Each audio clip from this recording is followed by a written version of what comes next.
Hi everyone, how are you? My name is Duran. I'm also known as Christian Duran on my YouTube channel that is patriotic and extremely conservative. I am a devout Christian and I love my country and my countrymen and I highly respect my American flag. And I am thankful, grateful. I can't even express the level of my gratitude for those that sacrificed their lives to make this country better. White, black, and in between. I don't care about your ethnicity. I care about your content of character, but I have a few questions that I have to ask a person. Just because other people have opposing points of views, do you believe that you have the right to silence them? And just because you cannot debate someone academically or even defend your position, you think you have the right to consider someone else's opposing points of view to be considered hate speech? And you feel that you have the right to control the narrative? Don't you believe that you have the right to have your ideas challenged? To see if you have the prevailing thought. When you have these point of views as to limiting someone's free speech or telling people what they can and cannot say, and then also dictating how they should conduct themselves, that begs the question, what are you afraid of? If people had primitive or inadequate or insufficient beliefs, what are you afraid of? If you believe that someone is a bigot, they are a hater, what are you afraid of? Why are you trying to silence them? Why are you trying to use any form of intimidation to silence someone in opposing points of view that you find to be primitive?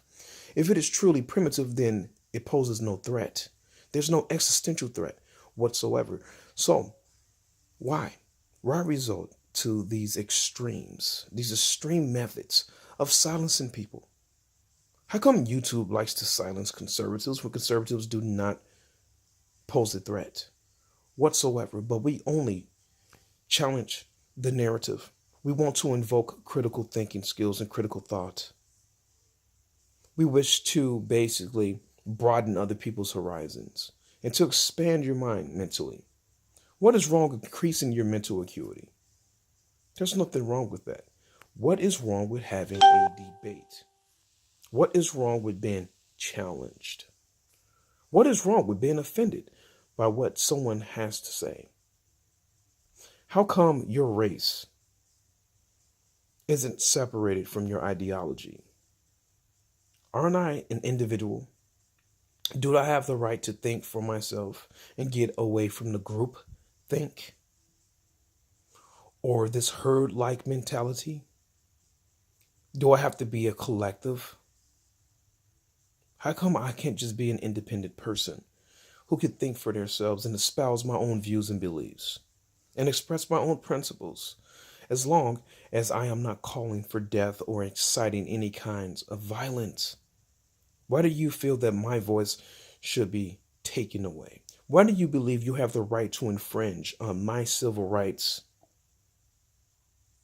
and my liberties and my constitutional rights as an American?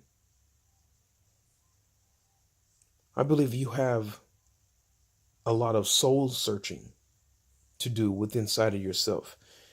If you are so easily rattled, so easily offended by someone that has an opposing point of view, that is your problem. That is your prerogative. It's no one else's.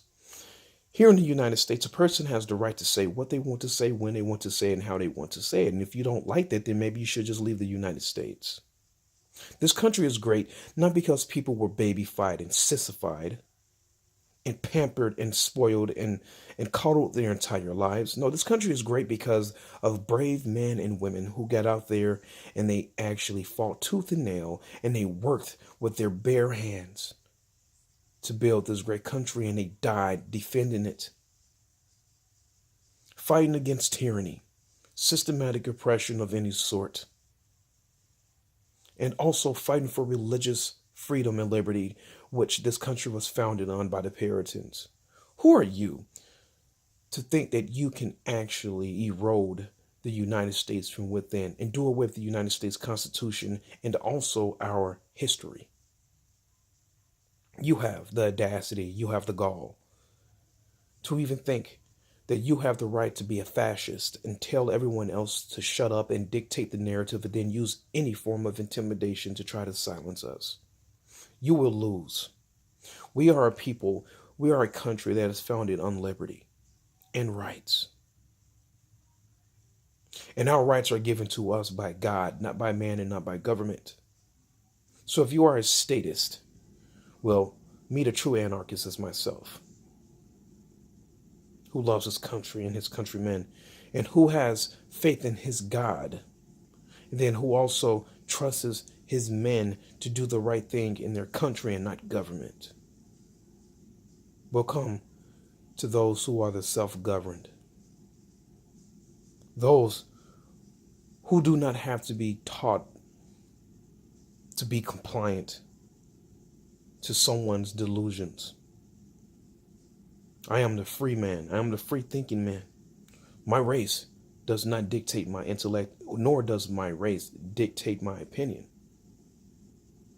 I wish to be objective, especially when it comes to anything that may be trivial, social, political, economically, etc. I wish to be objective so I can learn.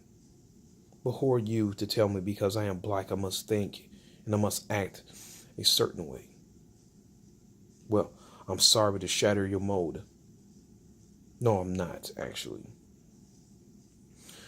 I wish that a lot of you people who like to play the race card, who like to label everyone, will actually go and look in the mirror and just realize that the whole time you're labeling someone a racist, a bigot, a xenophobe, a homophobe, with no evidence whatsoever to substantiate your claim, that you are projecting.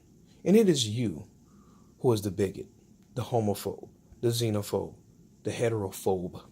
You are exactly who you are pointing your fingers at.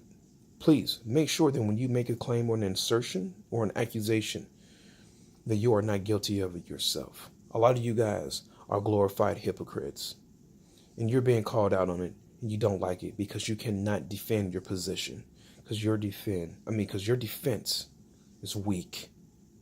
Your argument is weak and pathetic, and it is shattered with the slightest perusal. It is time that you realize you will not push people around and get away with it. You will not strip people of their rights and get away with it. The time for redemption is definitely at hand. Justice will be served, and it's going to be a dish that is best served cold. You may be able to delay the vengeance of man, but man can never, ever delay or prevent the vengeance of a divine God. This is Christian Duran. You guys have a great day. Bye-bye.